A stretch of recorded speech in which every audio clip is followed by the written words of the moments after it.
La semana pasada vimos que José es elevado a una posición de autoridad, en donde pasó de ser un siervo de siervos, ¿ok?, a un siervo todavía, pero no de cualquier persona, ¿cierto? El siervo del rey, el siervo del faraón y su mano derecha, lo cual lo pone en una postura de influencia, de autoridad y de cierto mando y dominio sobre la tierra.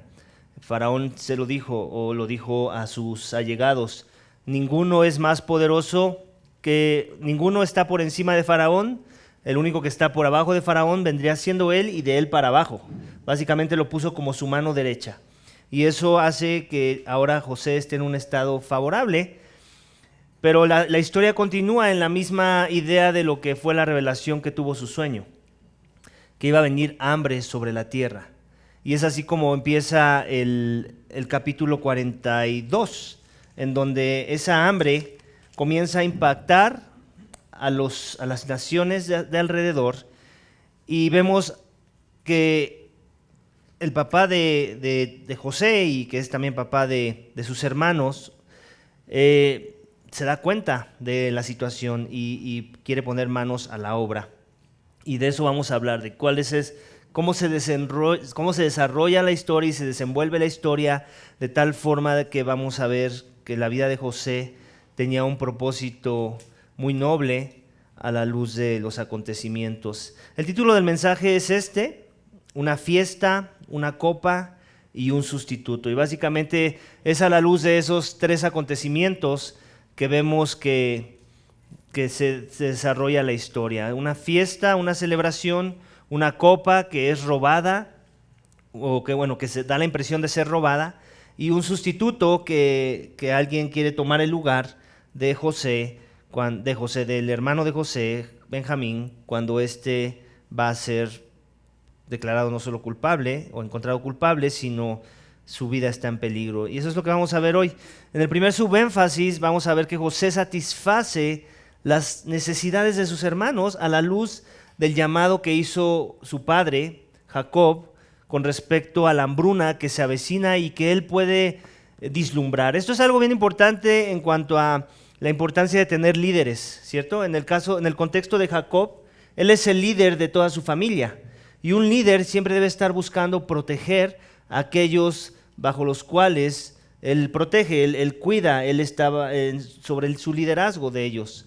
Y entonces es lo que vemos, que él se preocupa, contrario a lo que ve con respecto a sus hijos, que no están muy preocupados, que digamos, y así es como empieza la historia, versículos 1 al 4, donde dice que viendo Jacob que había alimento en Egipto, dijo a sus hijos: ¿por qué se están mirando? En otras palabras, deberían estar haciendo algo. ¿Acaso no se dan cuenta de lo que está pasando a nuestro alrededor? He oído que hay alimento en Egipto, y añadió: desciendan allá y compren de allí un poco para nosotros, para que vivamos y no muramos. Ok, aquí tenemos que entender que es bien importante la idea de que el pueblo de Israel sea preservado. Dios les prometió que iban a ser preservados en la tierra de Canaán, ¿cierto? La hambruna ya había llegado a la tierra de Canaán, pero bajo estas circunstancias, la idea de lo que muy probablemente iba a suceder si no hacían algo, pues es que iban a perecer como pueblo, como nación. Jacob puede ver eso, y en su responsabilidad humana, a pesar de que obviamente sabemos que Dios pudo haber en ese momento derramado bendiciones sobrenaturalmente sobre sus vidas, él puede leer el escenario y decir: no, me enteré de esta situación, seguramente eso fue providencial, Dios lo trajo a su mente, Dios lo trajo a su atención, y él propone este plan de conseguir alimento en Egipto, donde al parecer la hambruna no está afectando, y todos sabemos por qué es que eso sucede, ¿verdad? Por la gracia de Dios a través de José y la revelación del sueño que le dio a Faraón. Entonces les dice: compren ahí un poco para nosotros, para que vivamos y no muramos. Entonces 10 hermanos de José descendieron para comprar grano en Egipto, pero Jacob no envió con sus hermanos a Benjamín, hermano de José, porque dijo: no sea que le suceda algo malo. Interesante, ¿cierto? Muy seguramente, Benjamín vino a reemplazar a José. ¿Recuerdan quién era José con respecto a Jacob? Era el consentido, ¿cierto? era su niñito. Era el que él cuidaba y consentía y le hacía ropa especial y lo trataba diferente a los demás. Pero también sabemos y recordamos la historia, cómo es que sus hermanos se deshicieron de él, lo vendieron en esclavitud. Y las noticias que le trajeron a su padre, ¿cuáles fueron? Pues un engaño de, mira, lo devoró una fiera, ¿cierto? Como consecuencia, entonces su padre va con el siguiente más pequeño, que en este caso es Benjamín, que no es nada más cualquier más pequeño, también es el hermano directo de José, hijo de Raquel, ¿recuerdan? Entonces, de alguna forma hace sentido que de repente él se convierta en su tesoro, en su hijo más preciado, el consentido de la familia, y por lo mismo no lo mande en esa excursión, ¿no? No sabemos, y el texto no nos lo dice, si él sospechaba de que la historia no era tan acertada como sus hijos se la quisieron poner. Lo que sí sabemos es que él no permitió que se fuera, no estaba dispuesto a perder a su segundo consentido de la familia. Y es así como los envía a los hermanos y con su plan para conseguir alimento para que la familia no perezca. Y eso es lo que estamos viendo en esos pasajes. Y continúa en versículos 5 al 26, en donde vamos a ver a los hermanos de José y la acusación de José.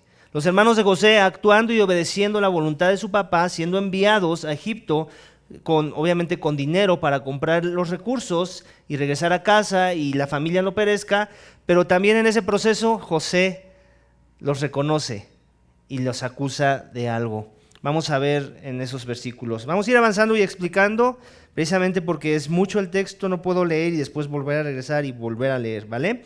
Versículo 5 dice: los israelitas fueron junto con los que iban a comprar granos a otras naciones, pues también había hambre en la tierra de Canaán. Y José era el que mandaba en aquel país. Él era quien vendía a todo el pueblo de la tierra. Cuando los hermanos de José llegaron, se postraron ante él, rostro en tierra. Al ver José a sus hermanos, los reconoció, pero fingió no reconocerlos, y les habló duramente. Y les dijo: ¿de dónde han venido? De la tierra de Canaán para comprar alimentos, les respondieron ellos. José había reconocido a sus hermanos, aunque ellos no lo habían reconocido a él. José se acordó de los sueños que había tenido acerca de ellos y les dijo: ustedes son espías, han venido para ver las partes indefensas de nuestra tierra.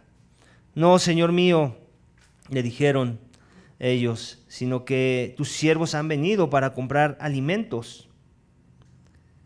Todos nosotros somos hijos de un mismo padre, somos hombres honrados, tus siervos, no espías. No, sino que ustedes han venido para ver las partes indefensas de nuestra tierra, les dijo. Pero ellos dijeron: tus siervos eran 2 hermanos, hijos del mismo padre en la tierra de Canaán, y el menor está hoy con nuestro padre y otro ya no existe. Entonces José les dejó. Es tal como les dije, ustedes son espías. En estos serán probados por vida de Faraón, que no saldrán de este lugar a menos que su hermano menor venga aquí. Envíen a uno de ustedes y que traiga a su hermano mientras ustedes quedan presos, para que sean probadas sus palabras, a ver si hay verdad en ustedes. Y si no, por vida de Faraón, ciertamente son espías. Y los puso a todos bajo custodia por 3 días. Ahorita continúo la lectura, sigue siendo parte de este subénfasis, nada más quiero explicar algunos aspectos. ¿Qué vemos aquí? Llegan a Egipto y resulta que con quien se tienen que presentar no es con Faraón, sino con aquel que Faraón dejó a su cargo, aquel sobre el cual posa el espíritu del Dios que le reveló las cosas que permitían que Faraón ahora fuera no solamente una nación poderosa, sino una nación proveedora para que otras naciones no perezcan. Al llegar ahí, oh sorpresa, son los hermanos de José. Él los reconoce, ellos no. ¿Por qué sería esto? ¿Cuánto tiempo ya ha pasado desde que lo vendieron en esclavitud? 20 años, por ahí dijeron, 20 años. En 20 años creo que tú y yo hemos tenido algunos cambios, ¿cierto? Y muchos no nos reconocerían que nos conocieron 20 años atrás, ¿cierto? Es la misma idea. Llega a ese lugar, no lo reconocen y no solo eso, no solo porque seguramente su fisonomía ha cambiado, ahora también recuerden que ha sido influenciado por la cultura de sus días. Seguramente tenía ropa de los egipcios, seguramente su acento ya era un acento distinto, ¿okay? Seguramente ya hablaba el lenguaje de la cultura, porque es el que tenía que dar órdenes, instrucciones. O sea, había muchas cosas que influían que hiciera sentido que ellos no lo reconocieran a él, pero era más difícil que él no los pudiera reconocer a ellos, ¿cierto? Era más difícil, ¿por qué? Porque al final ellos seguían siendo los mismos, un poquito más viejitos, seguían hablando con el mismo idioma, el mismo acento, y al final del día era más fácil que se dieran así las cosas. Los reconoce y no les da un apapacho, ¿cierto? Ninguno de nosotros hubiéramos dado un apapacho de buenas a primeras si hubiéramos sido él y hubiéramos vivido lo que él vivió por causa de sus hermanos. Sino más bien empieza a jugar un juego con sus hermanos. Un juego en donde quiere conocer qué hay en sus corazones. ¿Y cuánto estos 20 años que han pasado han servido de algo para ver dónde están parados con respecto al amor, con respecto a la compasión, con respecto a la humildad, con respecto al vivir con el contentamiento de saber que no todos pueden ser los preferidos de papá? ¿Ok? Y entonces empieza con esta... Sí, él los engaña de pensar que no los ubica, o sea, más bien ellos ni siquiera saben que, ni les pasa por el radar en sus mentes de que su hermano aún vive, en su mente muy probablemente sigue o esclavo o ya está muerto, pero les hace esta trampa, les hace esta jugada en donde los va a acusar de algo, pero antes de acusarlos podemos ver muchos aspectos de la historia en que él no se deja llevar por las emociones. Lo que quiere es precisamente trabajar en los corazones. Y algo que también es muy probable que pase por la mente de José es: me mataron a mí, bueno, me querían matar a mí y me vendieron a mí. Muy probablemente también hicieron lo mismo con mi hermano. Por eso no vino con ellos, ¿cierto? No lo dice el texto, pero nos lo podemos imaginar. Mi hermano, el hijo de Raquel, que como yo seguramente también se convirtió el consentido, estos se lo echaron, ¿no? Y les quería sacar la sopa, ¿no? Y no les creyó muy probablemente, y por eso dijo: ok, pues tráiganme al hermano, quiero ver al hermano, ¿ok? Y así es como les tendió la trampa, por decirlo así, para ver qué había en sus corazones. Y es lo que les pide, es lo que les demanda. Continuamos la lectura. Les dice: el otro ya no existe. Él obviamente pues se sintió mal. Si se dan cuenta, dice: entonces les dejó. ¿Por qué les dejó? Pues porque se sintió mal en su corazón, ¿no? De que ya lo tomaban como muerto. Ya se habían olvidado de él, ya ese era el speech de los hermanos. Teníamos un hermano que ya no existe, ¿ok? Y regresa, los confronta, les acusa de espías.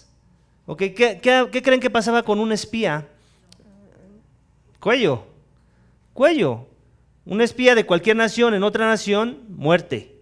Eso era muerte segura. Y ellos sabían eso y entendían eso. Por eso es que se humillan y le cuentan la historia de que no, nosotros somos personas. ¿Qué les dice? ¿Que son personas qué? Honestas. ¿Se imaginan? ¿Se imaginan la cara de José así de: ¿cómo te digo? Ese cuento cuéntaselo a quien quieras, menos a mí. ¿Ok? Si algo él tenía en su mente es que algo no eran sus hermanos y eso no era ser honesto. ¿Ok? Ellos no eran honestos. Y sin embargo, les va a dar la oportunidad de probar que en verdad lo son. Entonces José los envía a la cárcel, les dice que todos van a ir a la cárcel y que uno va a ser enviado. Pero después les muestra misericordia y lo hace al revés. Uno se queda en la cárcel y todos los demás van a ser enviados. ¿Ustedes por qué creen que hizo eso? Por compasión.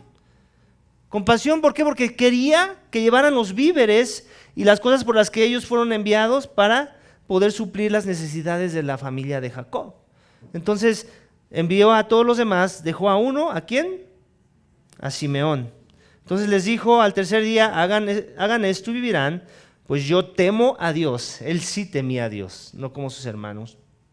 Si son hombres honrados, como dicen serlo, que uno de sus hermanos quede encarcelado en su prisión. El resto de ustedes vayan, lleven grano para el hambre de sus casas y tráiganme a su hermano menor, para que sus palabras sean verificadas y no morirán. Y así lo hicieron. Entonces se dijeron el uno al otro: verdaderamente somos culpables en cuanto a nuestro hermano, porque vimos la angustia de su alma cuando nos rogaba y no lo escuchamos. Por eso ha venido sobre nosotros esta angustia. Rubén les respondió: ¿no les dije yo? No pequen contra el muchacho, y no me escucharon. Ahora hay que rendir cuentas por su sangre. Ellos, sin embargo, no sabían que José los entendía, porque había un intérprete entre él y ellos. Y se apartó José de su lado y lloró. Cuando volvió a ellos y les habló, tomó de entre ellos a Simeón y lo ató a la vista de sus hermanos.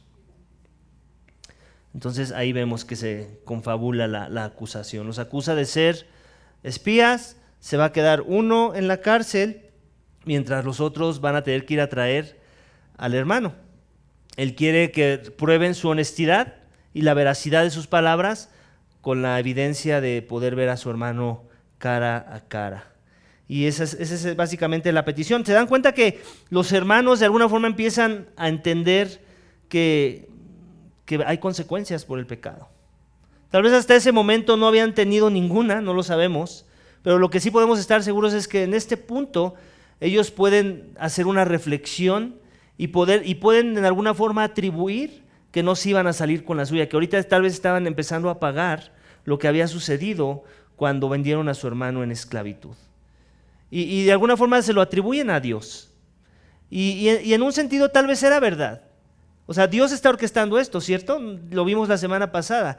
No pensemos que Dios no esté de alguna forma enviándoles un tipo de juicio, de consecuencia por su pecado a la luz de los acontecimientos pasados, cuando ellos vendieron a José como esclavo. Ellos están haciendo esa reflexión, obviamente la están haciendo entre ellos y él está escuchando y los entiende. Ellos no saben que los entiende, pero él puede ver eso porque él también era un hebreo junto con ellos, ¿cierto?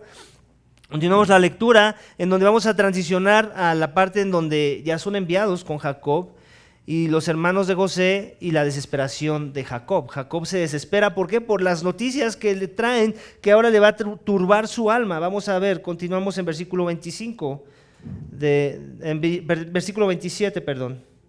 Dice José mandó que les llenaran sus vasijas de grano y que devolvieran el dinero a cada uno poniendo en su saco y que les dieran provisión para el camino, y se hizo con ellos. Y así se hizo con ellos. Ellos pues cargaron el grano sobre sus asnos y se fueron de allí. Y cuando uno de ellos abrió su saco para dar forraje a su asno en la posada, vio que su dinero estaba en la boca de su costal. Entonces dijo a sus hermanos: me ha sido devuelto el dinero y miren, está en mi costal. Y se les sobresaltó el corazón y temblando se decían uno al otro: ¿qué es esto que Dios nos ha hecho? Cuando llegaron a su padre Jacob en la tierra de Canaán, le contaron todo lo que les había sucedido. El hombre y el Señor de la tierra nos habló duramente y nos tomó por espías del país, pero nosotros le dijimos: somos hombres honrados, no somos espías.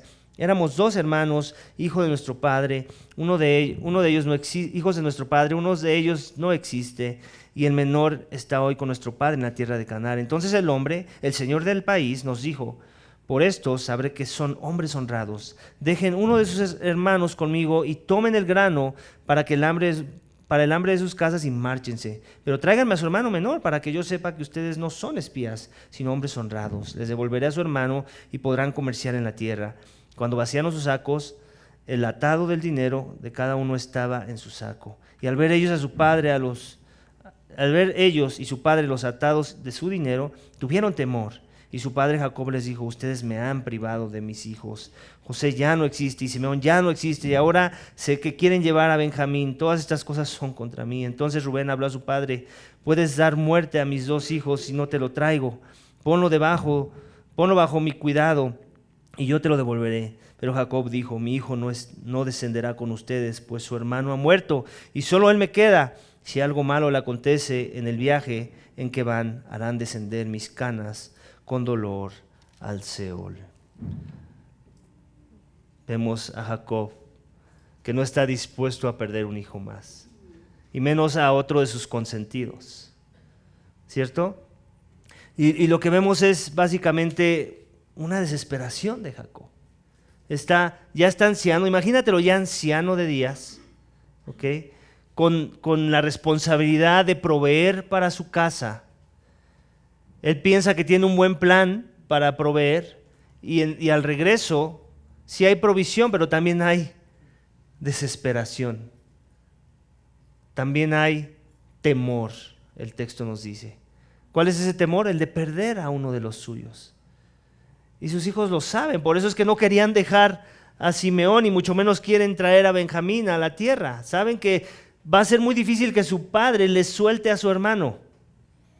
Pero al final vamos a ver qué sucede en la historia.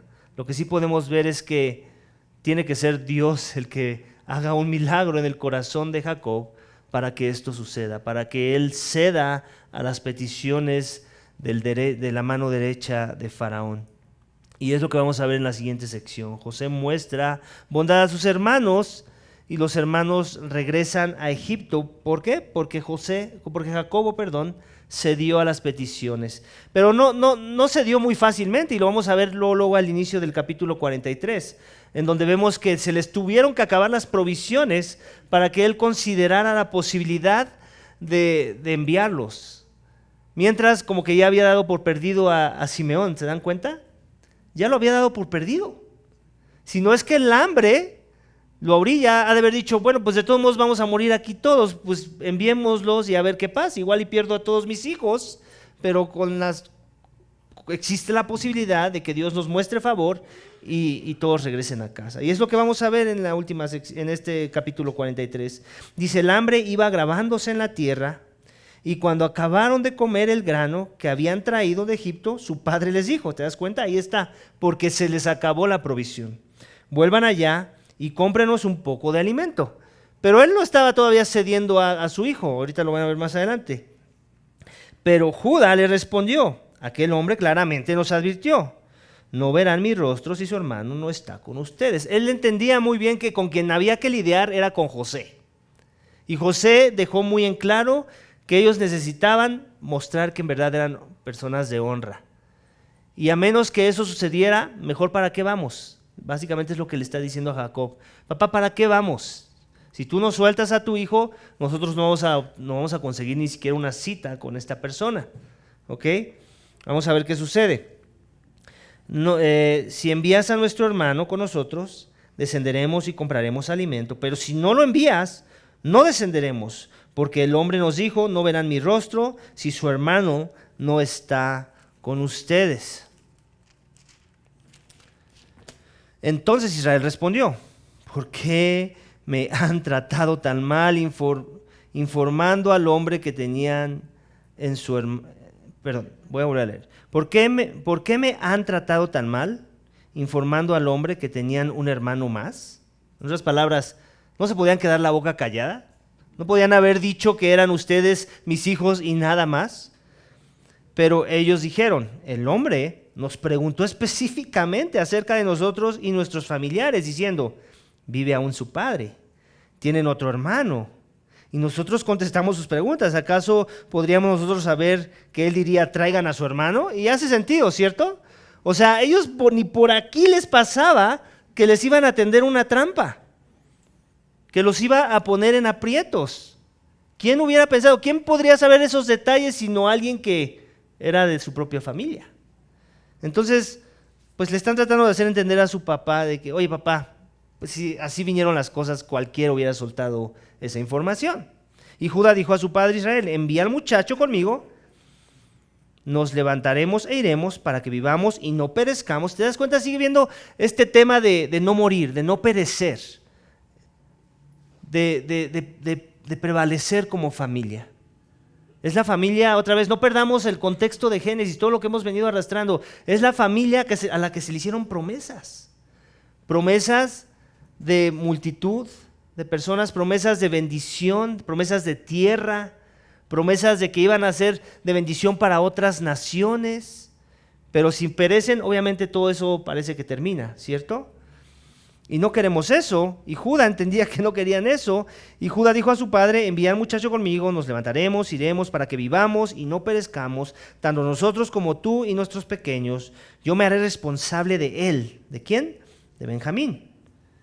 de mi mano lo demandarás. Si yo no te lo vuelvo a traer y lo pongo delante de ti, que lleve yo la culpa para siempre delante de ti. Porque si no hubiéramos perdido tiempo, sin duda ya habríamos regresado por segunda vez. Entonces su padre Israel le dijo: si así tiene que ser, hagan esto. Tomen de los mejores productos de la tierra en sus vasijas y lleven a aquel hombre como presente un poco de bálsamo, un poco de miel, resina aromática, mirra, nueces, almendras. Y tomen doble cantidad de dinero en su mano y lleven de nuevo en su mano el dinero que fue devuelto en la boca de sus costales. Tal vez fue un error. Tomen también a su hermano, levántense y envuelvan a aquel hombre. Que el Dios Todopoderoso les conceda misericordia ante aquel hombre para que pongan en libertad a su hermano y a Benjamín. En cuanto a mí, si he de ser privado de mis hijos, que así sea. Tomaron pues los hombres este presente, doble cantidad de dinero en sus manos y a Benjamín.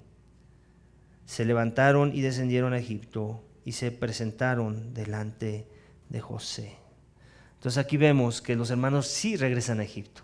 ¿Okay? Al final de los días, Jacob se da cuenta que no hace ningún sentido que no deje ir a Jacob, porque de todos modos si no van a perecer y se van a morir de hambre. ¿Okay? Aquí algo importante a resaltar es que el que toma las riendas es Judá, ¿cierto? Judá es el que dice, pues yo respondo. Es el hermano que dice, yo me comprometo a que te devuelvo a tu segundo consentido, por decirlo así. Y entonces eso como que también le ayuda al papá, pero al final, a pesar de que lo va a enviar, a pesar de que van a sucumbir a las peticiones de José, a pesar de que van a enviar porciones de regalos y dinero, ¿en quién confía Jacob para que las cosas salgan o no salgan bien? En Dios. Por eso dice, y al final que Dios todo por eso les conceda misericordia. Él apela a la misericordia de Dios, no a un mejor plan. No a muy buenos regalos. Es la misericordia de Dios lo que Dios le ha venido mostrando a lo largo de sus años a Jacob, y es algo que él tiene presente en su vida, y eso es lo que le va a ayudar a perseverar en sus decisiones aún esta tan difícil de la posibilidad de perder a otro de sus hijos adorados. Y eso es algo que también debemos de tener en mente nosotros. Independientemente de que tengamos un plan, y somos llamados a tener un plan en nuestras diferentes circunstancias de vida, en la crianza, en el trabajo, en todo contexto de vida, es importante que tengamos un plan, ¿cierto? Revela sabiduría, revela que somos diligentes, que somos cuidadosos, pero al final del día nuestros planes se pueden ir al carajo, ¿cierto o no? Nuestros planes al final del día pueden ser arruinados. Y por eso es que siempre debemos estar buscando apelar a la misericordia de Dios en medio de cualquier plan. Y en ello descansar. Porque es cuando descansamos en la misericordia de Dios que vamos a poder hacer eco a palabras como esta que vemos al final. Dice, se levantaron, en el 14, dice, en cuanto a mí, si he de ser privado de mis hijos, que así sea. En otras palabras, ya está en paz con la idea de no solamente de haber perdido a José, de haber perdido a Simeón, de la posibilidad de perder a Benjamín, sino todos sus hijos, si fuera necesario. ¿Okay? Cuando descansamos y entendemos que todo le pertenece a Dios, que para Él fueron creadas todas las cosas, que todo lo que nos ha sido dado le pertenece a Él, entonces podemos tener esa paz y esa tranquilidad de saber que podemos descansar en sus misericordias. Amén. Es muy importante que recordemos eso. Después continuamos viendo la bondad a los hermanos de José en la siguiente sección, versículos 16 al 36 del capítulo 43, en donde los hermanos disfrutan del favor de José. Es donde viene la parte que pongo en mi mensaje de una fiesta. ¿Okay? El título del mensaje, recuerdas, es una fiesta, una copa y un sustituto. Versículo 16, acompáñame a leer juntos. Cuando José vio a Benjamín con ellos, dijo al mayordomo de su casa: haz traer a estos hombres a casa y mata un animal y prepáralo, porque estos hombres comerán conmigo al mediodía. El hombre hizo como José le dijo y llevó a los hombres a casa de José. Ellos tenían miedo porque eran llevados a casa de José y dijeron: por causa del dinero que fue devuelto en nuestros costales la primera vez, hemos sido traídos aquí para tener pretexto contra nosotros y caer sobre nosotros y tomarnos por esclavos con nuestros asnos. Entonces se acercaron al mayordomo de la casa de José y le hablaron en la entrada de la casa y le dijeron: oh Señor mío, ciertamente descendimos la primera vez para comprar alimento, y cuando llegamos a la posada abrimos nuestros costales y el dinero de cada uno estaba en la boca de su costal, todo nuestro dinero, así que lo hemos vuelto a traer en nuestras manos. También hemos traído otro dinero en nuestra mano para comprar alimentos. No sabemos quién puso nuestro dinero en nuestros costales. ¿Se dan cuenta? Tienen miedo, piensan que los van a ejecutar ahora y que esto es otra emboscada y los están tratando bien para después tratarlos mal. Y el mayordomo les dijo: no se preocupen, no teman. El Dios de ustedes y el Dios de su padre les ha dado ese tesoro en sus costales. Yo haré constar que recibí el dinero de ustedes. Entonces le sacó a Simeón. ¡Qué descanso! ¿Cierto? Tienen al siervo de su lado, al parecer. Después, el hombre llevó a los hombres a casa de José y les dio agua y se lavaron los pies. También dio forraje a sus asnos. Entonces prepararon el presente para la venida de José al mediodía, pues habían oído que iban a comer allí. Cuando José regresó a su casa, ellos le trajeron a la casa el presente que traían en su mano y se postraron ante él en tierra. Entonces él les preguntó cómo se encontraban y añadió: ¿cómo está su anciano padre de quien me hablaron? ¿Vive todavía? Su siervo nuestro padre está bien, todavía vive, contestaron. Ellos se inclinaron en reverencia. Al alzar José sus ojos y ver a su hermano Benjamín, hijo de su madre, le preguntó: ¿es este su hermano menor de quien me hablaron? Y dijo: Dios te imparta su favor, hijo mío. José se apresuró a salir, pues se sintió profundamente conmovido a causa de su hermano, y buscó dónde llorar. Entró en su aposento y lloró allí. Nos podemos imaginar la historia, ¿cierto? Trata de ponerte en los zapatos de José. Te vendieron a esclavitud, te querían matar, te vendieron a esclavitud. Pasaste por cosas bien difíciles, estuviste en la cárcel, fuiste difamado, y hasta cuando pensaste que ibas a salir, todavía pasaron 2 años más porque se olvidó de ti el copero del rey, ¿no? Ya después estás en una posición elevada, has sido exaltado dentro del reino de Faraón y de repente te encuentras a tus hermanos, ¿no? Y después piensas que aquel que no traen seguramente también lo mataron. Entonces el hecho de verlo ahí se conmueve. El poder ver a su hermano, a su hermano de sangre, al hijo del que era su mamá, también de él, pues seguramente es una lluvia de emociones en su corazón. Es algo que no se podía contener, a pesar de que en teoría debía ser el hombre de mayor postura y más equilibrado en la tierra, ¿cierto? Por ser el segundo al mando de Faraón. Obviamente se alejaba porque no se quería mostrar débil ante nadie, pero las circunstancias no eran para menos. Él se sentía quebrado por todo lo que estaba pasando frente a sus ojos. Algo que ya no resalté y creo que es importante resaltar es que cuando ellos se postran delante de él es el cumplimiento de uno de sus sueños. ¿Recuerdas? Que era parte de lo que hacía ver el texto del por qué lo envidiaban, o sea, como si se sintiera más, como que ahora resulta que tú eres mayor que nosotros, ¿no? Y vemos que se cumple la profecía de ese sueño. En verdad, Él es mayor que ellos. En verdad, ellos vienen a postrarse delante de uno que está por encima de ellos en cuanto a autoridad. Y en ello también vemos que se cumple la palabra de Dios. Otro aspecto importante a resaltar: Dios cumple su palabra. Entonces ellos entran, son recibidos, les lavan los pies. ¿Qué hace? En el contexto de esa época, alguien que se le lavaban los pies era alguien que era bien recibido, era bienvenido en casa. ¿Okay? El anfitrión lo estaba diciendo: esta es tu casa es mi casa. No solo eso, le dice al siervo que mate un animal. ¿Para qué? Pues para hacer una fiesta, ¿okay? Que hace un poco alusión a la historia de la parábola del hijo pródigo, ¿recuerdas? Un caso muy similar en donde el padre le dice: maten a la vaca más gorda. Mi hijo que estaba perdido ha regresado. Aquí la historia es diferente, pero es la misma idea, ¿no? Hay celebración, hay gozo en su corazón. Ellos lo entienden y por eso también como que están friqueados, ¿no? Es así como que, ¿cómo? Hay hambruna en la tierra y nosotros vamos a comer aquí carnita, ¿no? Vamos a tener de ternerita hoy. Es esa idea de sus mentes no cabe esta cosa, al menos que vaya a haber algo detrás, ¿no? Hay algo ahí escondido que los vaya a meter otra vez en problemas. Pero parece que no es así, al parecer. Entonces, cuando José regresó a casa, ellos trajeron... José lloró. Versículo 31. Después se lavó la cara y salió. Y controlándose dijo, sirvan la comida. Le sirvieron a José a un lado, a los hermanos en el otro lado, y los egipcios que comían con él también le sirvieron aparte, porque los egipcios no podían comer con los hebreos, pues esto era abominación para los egipcios. Lo sentaron delante de él, el primogénito conforme a su derecho de primogenitura, y el más joven conforme a su edad. Ellos se miraban unos a otros asombrados. ¿Por qué asombrados? Porque los sentó en orden de edad. Obviamente solamente alguien que los conocía a ese nivel podía hacer eso. Por eso estaban asombrados.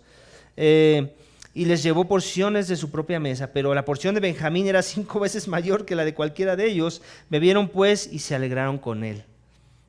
Para ver si les daba celos, ¿no? Básicamente, otra vez, estas son pruebas que Él les está dando para ver cómo están sus corazones. No sabemos si quería identificar en verdad si había celos. ¿Y por qué Benjamín ahora tiene más porción que yo? Vamos a matarlo, ¿no? No, él estaba haciendo un análisis, él quería ver si había cambiado algo en el corazón de sus hermanos y estaba haciendo cosas que pudieran provocar a alguien con un corazón duro, ¿cierto? Y vemos eso. Y en la última parte, capítulo 44, vamos a ver que José pone a prueba el amor de sus hermanos. O sea, básicamente este es el preámbulo, esta es la presala, ¿no? De la excusa de la fiesta, pero después va a venir otra trampa, ¿cierto? O sea, es impresionante que a mí me impresiona esto, mucho de lo que ves en la Biblia es no dar toda la información para revelar la verdad del corazón de las personas, ¿cierto? Y no que Dios nos esté diciendo, podemos ser engañosos para hacer trampa. Acuérdense que hay lo que Dios pone como la revelación que da a través de la narrativa de la historia, que es descriptivo, y hay cosas que son prescriptivos, que Dios nos dice, tú haz esto, tú obedece estas cosas. En este caso es descriptivo, no quiere decir que nosotros somos llamados a atender trampas. Es importante que quede claro esa parte. Lo que sí podemos hacer es retener información para ver qué hay en los corazones de las personas. Y eso hasta lo vemos en la historia de Ananías y Zafira en Hechos, ¿recuerdas? Pedro ya sabía que algo mal había entre estos, pero les preguntó, ¿y ustedes vendieron o no vendieron? ¿No? Y al final cayeron muertos por mentirosos, ¿cierto? Pero eso es importante que crezcamos en sabiduría en esas direcciones. Tener cuidado de no estar tendiendo trampas, pero sí ser sabios lo suficiente como para retener información, ¿no? Para ver cómo obra la gente. Es una forma de discernir los corazones. José está tratando de discernir los corazones y también está haciendo trampas. Esa parte no somos llamados a imitar, ¿ok? Entonces José pone a prueba el amor de sus hermanos y lo vamos a ver en el último capítulo. Entonces José ordenó al mayordomo de su casa diciendo, llena de alimento los costales de los hombres, todo lo que puedan llevar, y pon el dinero de cada uno de ellos en la boca de su costal. Y mi copa, la copa de plata, ponla en la boca del costal del menor, con el dinero de su grano. Y el mayordomo hizo conforme a lo que le había dicho José. Al rayar el alba, fueron despedidos los hombres con sus asnos. Cuando ellos habían salido de la ciudad y no estaban muy lejos, José dijo al mayordomo de su casa, levántate, sigue a esos hombres. Cuando los alcances, diles, ¿por qué han pagado mal por bien? ¿No es esta la copa que bebe mi señor, en que bebe mi señor, y que de hecho usa para adivinar? Obraron mal en lo que hicieron. Así que los alcanzó, les dijo estas palabras. Ellos le dijeron, ¿por qué habla mi señor de esta manera? Lejos esté de sus siervos de hacer tal cosa. El dinero que encontramos en la boca de nuestros costales se lo volvimos a traer a la tierra de Canaán. ¿Cómo pues habíamos de robar en la casa de su señor plata u oro? Aquel de sus siervos que sea hallado con ella, que muera. Y también nosotros entonces seremos esclavos de mi señor. Uy. Se parece un poco a una historia que vimos antes, ¿recuerdan? ¿No se acuerdan? Con Raquel. Ajá. ¿Qué se trajo Raquel? ¿Recuerdan? Los ídolos de Labán, su padre, ¿cierto? Y era un poco de la misma idea, ¿no? Que muera el que haya robado esos ídolos. Y bueno, en ese contexto los encontraron, los escondió ella muy bien, ¿cierto? pero básicamente es la misma idea. Ellos estaban indignados con la idea de que uno de ellos hubiese podido robar la copa de José, y estaban tan seguros de que eso no era una posibilidad que volvieron a hacer la misma declaración: que muera, y vamos a ver qué sucede. Entonces, aún dijeron: y los demás seríamos esclavos. Y él dijo: sea ahora también conforme a sus palabras. En otras palabras, ustedes pusieron el veredicto, vamos a ver qué sucede. Aquel que sea hallado con ella será mi esclavo, y los demás de ustedes serán inocentes. Ellos se dieron prisa. Cada uno bajó su costal a tierra y cada cual abrió su costal. El mayordomo registró, comenzando con el mayor y acabando con el menor, y la copa fue hallada en el costal de Benjamín. Entonces ellos rasgaron sus vestidos y después de cargar cada uno su asno, regresaron a la ciudad. Cuando Judá llegó con sus hermanos a casa de José, él estaba aún allí, y ellos cayeron a tierra delante de él. Y José les dijo: ¿qué acción es esta que han hecho? ¿No saben que un hombre como yo puede ciertamente adivinar? Ahí está, la trampa, ¿cierto? Otra vez los va a poner a prueba. Ya se dio cuenta que su hermano Benjamín está vivo, no lo han matado. Pero tal vez todavía no está 100% seguro si en verdad estarían dispuestos a hacer algo como para dar la vida por su hermano, ¿cierto? Y eso es lo que se va a ver aquí. Judá va a interceder por su hermano. Judá es la primera persona que vemos en la narrativa bíblica que inicia este tema, que es un tema teológico y que abarca toda la Biblia de ahí para adelante, de la sustitución. El tema de alguien que se pone o se ofrece como un sustituto para llevar el castigo que alguien más merecía. ¿Ok? Y aquí inicia esa parte de la historia en donde vemos a un personaje que se entrega a sí mismo para recibir el castigo que alguien más merecía, para que esa persona que merecía ese castigo no perezca, no muera. ¿Ok? Y lo vamos a encontrar en versículo 14 en adelante. Acompáñame a leerlo juntos. Cuando Judá llegó a sus hermanos a casa de José, él estaba allí, y ellos cayeron en tierra delante de él, y José les dijo: ¿qué acción es esta que han hecho? ¿No saben que un hombre como yo puede ciertamente adivinar? Entonces Judá dijo: ¿qué podemos decir a mi señor? ¿Qué podemos hablar y cómo nos justificaremos? Dios ha descubierto la iniquidad de sus siervos, así que somos esclavos de mi señor, tanto nosotros como aquel en cuyo poder fue encontrada la copa. Pero José respondió: lejos esté de mí hacer esto. El hombre en cuyo poder ha sido encontrada la copa será mi esclavo, pero ustedes suban en paz a su padre. En otras palabras, no tienen que pagar por el pecado de su hermano. Él tendrá que pagar por su propio pecado, y los demás pueden ir libres, ¿no? Él les está diciendo: no hay necesidad de tanto consecuencia por sus pecados. Entonces Judá se le acercó y dijo: oh Señor mío, permita a su siervo hablar una palabra a los oídos de mi señor, y que no se encienda su ira contra su siervo, pues usted es como Faraón mismo. Mi señor preguntó a sus siervos: ¿tienen padre o hermano? Y respondimos a mi señor: tenemos un padre ya anciano y un hermano pequeño, hijo de su vejez. Su hermano ha muerto, así que solo le queda a él de los hijos de su madre, y su padre lo ama. Entonces usted dijo a sus siervos: tráiganmelo para que yo lo vea.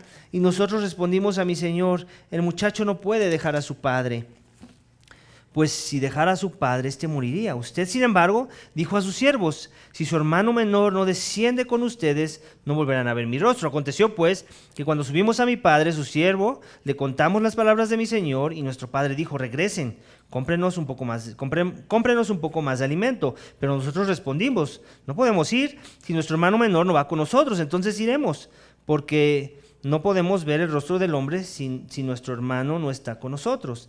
Y mi padre, su siervo, nos dijo: ustedes saben que mi mujer me dio a luz 2 hijos. El uno salió de mi lado, y dije: seguro que ha sido despedazado, y no lo he visto desde entonces. Si también se llevan a este de mi presencia y algo malo le sucede, ustedes harán descender mis canas con dolor al Seol. Ahora pues, cuando yo vuelva a mi padre, su siervo, y el muchacho no esté con nosotros, como su vida está ligada a la vida del muchacho, sucederá que cuando él vea que el muchacho no está con nosotros, morirá. Así pues, sus siervos harán descender las canas de nuestro padre, su siervo, con dolor al Seol. Pero porque yo, su siervo, me hice responsable del muchacho con mi padre, diciendo, si no te lo traigo, que lleve yo la culpa de mí, delante de mi padre para siempre. Ahora pues le ruego que quede su siervo como esclavo de mi señor en lugar del muchacho, y que el muchacho suba a sus hermanos. Pues ¿cómo subiría mi padre no estando el muchacho conmigo, sin que yo vea el mal que sobrevendrá a mi padre? Judá intercede por su hermano. ¿Se dan cuenta? Básicamente le contó la historia, lo está preparando para la petición, le está contando todo el desarrollo de la historia. Mira, tú nos hiciste esta petición, nosotros fuimos con nuestro padre, usted hizo estas preguntas y estas preguntas nos llevaron a esta petición y ahora mi padre nos deja traerlo, yo me hice responsable y ahora usted me está diciendo que él es el que se queda. No puede ser así. Básicamente él se está ofreciendo como la alternativa y la solución al problema. Está diciendo, sí, somos culpables, sí, merece haber pago por el pecado, pero yo quiero ser el sustituto. Yo quiero tomar ese lugar. Y ahí vemos el evangelio mismo. Ahí vemos muchas cosas que hay en el corazón de Dios. Vemos compasión, vemos amor, vemos misericordia, vemos bondad, vemos sacrificio. Todas esas cosas en el carácter y la actitud de Judá. ¿Por qué? Porque él entendía que su padre iba a quedar desconsolado, desamparado al punto de muerte, iba a morir si le quitaban a ese hijo preciado. Él entendía que ya había sucedido una vez y no quería que sucediera dos veces. Y es así como le presenta la idea a José, que es como Faraón, que tiene en sus manos sus vidas, con la esperanza de que va a ser persuadido, ¿cierto? Y ese es básicamente el preámbulo de la historia de la redención en el Evangelio de nuestro Señor Jesucristo. La necesidad de un sustituto que todo hombre y toda mujer tiene. ¿Por qué? Por el pecado, por la transgresión. Porque ante los ojos de Dios somos declarados culpables, así como ellos se veían culpables. Él entendía que tenía que haber pago por la culpa y él se estaba proponiendo como ese pago, como ese sacrificio para que su hermano pudiera ser liberado y pudiera regresar a su padre. Y es la misma idea que tenemos con el evangelio. Nosotros somos culpables, merecemos ser desechados, merecemos la muerte y Cristo viene al mundo a vivir la vida perfecta que tú y yo no pudimos vivir, a padecer el castigo que tú y yo merecíamos. ¿Para qué? Para llevarnos a nuestro Padre en los cielos, para que podamos tener la reconciliación con el Padre, para que el Padre pueda estar en la presencia de su pueblo. Es la misma idea. La idea de alguien como un sustituto para que muchos vivan. ¿Te das cuenta? El padre en el contexto de él era el líder.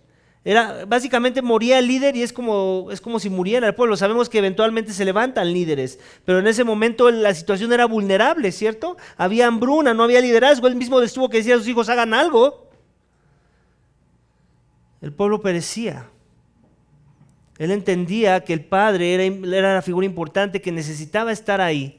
No quería que su padre pereciera, no quería que el pueblo pereciera. Y para que eso no sucediera, él mismo estaba dispuesto a entregarse como un sacrificio para remover la culpa de su hermano. Y eso es lo que sucede en el Evangelio de Jesús. Tú y yo merecemos la muerte, tú y yo tenemos culpa. Y la culpa no puede ser simplemente removida por arte de magia. Dios es justo y Él no da por inocente al culpable. Y la forma en la que Él propuso redimirnos, salvarnos y limpiarnos de la culpa es a través del sacrificio de Cristo en la cruz. Es hasta que cuando creemos en Él, en su muerte sustitutoria, en donde Él toma nuestro lugar, ese lugar que nosotros merecíamos. Él lleva la ira, la misma ira de la que habla aquí que podría tener José, es una ira más grande que la que tiene el Padre en contra de los pecadores. El Padre se aira en contra de todo acto injusto cometido por los hombres. Y tú y yo somos pecadores. Tú y yo necesitamos un sustituto, como vemos en la historia. Y Cristo es un mejor sustituto.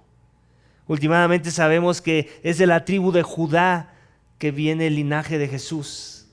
Y aquí podemos ver otra vez los vestigios, las sombras, un tipo de Cristo en Judá, en donde vemos el antitipo cumplido de manera perfecta en la persona de Cristo cuando muere por transgresores como nosotros en la cruz.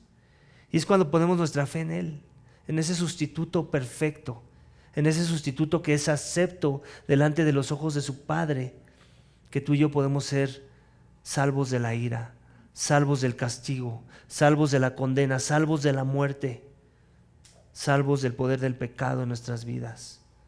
Yo no sé dónde estás parado tú esta mañana con respecto a esta idea de tu necesidad de un sacrificio sustitutorio. Mi esperanza es que estás parado en un buen lugar porque entiendes y crees que la única forma en la que puedes ser absuelto de tu condena, de tus pecados, de tu culpa, es si confías en Cristo como tu Señor y Salvador. Que Él pagó el castigo que tú merecías y que Él vivió la vida perfecta que se demandaba de ti y de mí y que no pudimos vivir. Y que Él resucitó al tercer día con poder de lo alto. Y que Él ahora reina con poder y que Él acompaña a los suyos. Y que últimamente nos ha dado promesas en donde estaremos con Él cara a cara cuando Él regrese en la presencia de su Padre, en donde todo va a ser perfecto junto con Él. Amén. Así es que hemos escuchado la historia de una fiesta, de una copa y de un sustituto, con la esperanza de que esto prepara los corazones para un mejor sustituto en la persona de Jesús. Amén. Vamos a orar para que así sea. Padre, te damos gracias. Gracias por estos pasajes que nos recuerdan cuán pecador es el hombre, cuán pecadores somos nosotros, cuánta falta hay en nuestro corazón, cuán sucia es nuestra mente, nuestros corazones, cuán dignos de muerte somos y cuánto la culpa es algo que sucede cuando ofendemos y pecamos en contra tuya y en contra de los demás, Señor. Señor, al igual que Benjamín en esta historia, nosotros necesitamos un sustituto. Al igual que todos los hijos de Israel en esta historia, nosotros también necesitamos un sustituto, Señor, y creemos y hemos entendido que no hay mejor sustituto que aquel que tú has enviado, que aquel que tú enviaste en rescate por muchos, y que la única forma de ser absueltos, de que la culpa sea borrada y de que podamos regresar a la presencia de nuestro Padre en los cielos es si hemos confiado en la persona y obra de Cristo en la cruz. Señor, ayúdanos a confiar en Él.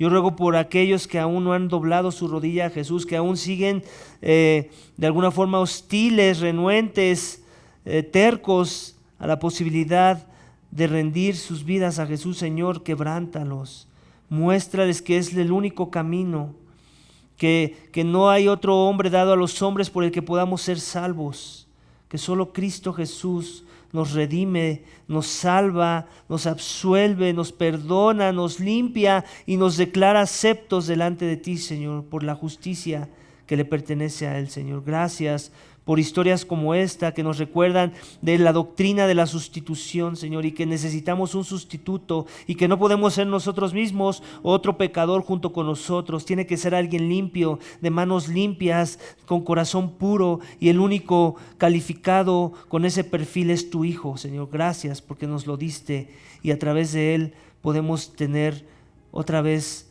ser llamados hijos tuyos y estar en la presencia de nuestro Padre. Gracias por ese amor, gracias por ese sacrificio, gracias por la sustitución de la obra de Cristo en la cruz. Todo esto te pedimos y te damos gracias en el nombre de tu Hijo amado Cristo Jesús. Amén.